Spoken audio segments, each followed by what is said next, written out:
বাংলা নাটকের রিনা খান আরেকটা হচ্ছে। এটাই আমার ছেলে বলতেছে যে আম্মা আমি বউটা পাবো তো। নেগেটিভ চরিত্র করে কি পরিমাণ গালি খাই সেটা একমাত্র আমি জানি, আর আমার দর্শক তার পরিচালকরা জানে। মানে কখনো কখনো বলে এই মহিলাকে কেন নেন, মানে এমন মানে কি বলবো এমন ভাষা ব্যবহার করে যেগুলো আমি এখন বলতে পারছি না।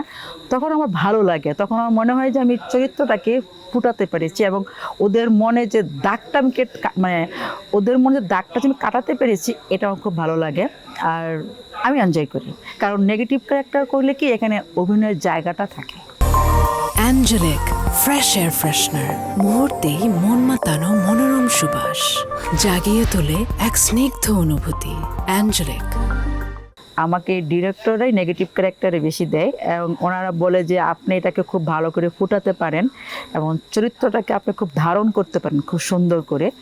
আর যেহেতু আমাকে এটা এই ক্যারেক্টারটা দেওয়া হয়, সেটা আমি হার্ট অ্যান্ড সোল আমি চেষ্টা করি এটাকে আমি ফুটানোর জন্য।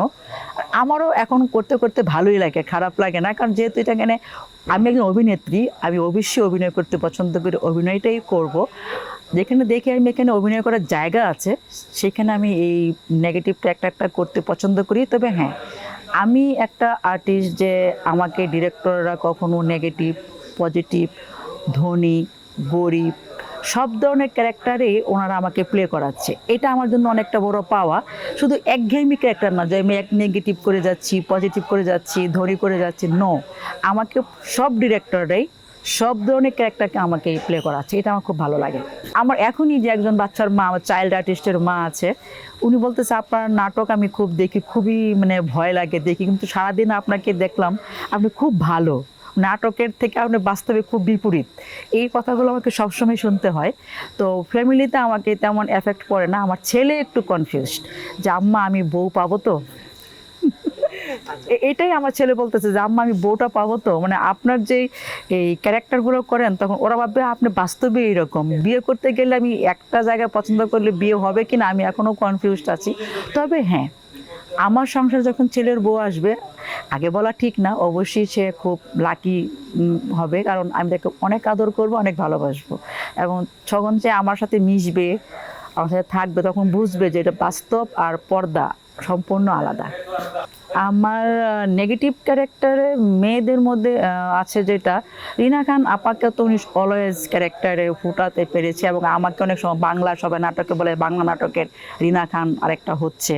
তো রিনা খান আপা তো অবশ্যই ডেফিনেটলি ভালো, উনি তো নেগেটিভ ক্যারেক্টারের মধ্যে মহিলাদের মধ্যে উনি ফুটাতে পেরেছে। পরে অবশ্য নতুন আপা আসছে, উনি নায়িকা থেকে ভিলেন হয়েছে, বাট রিনা খানকে আমার মানে ভালো লাগে।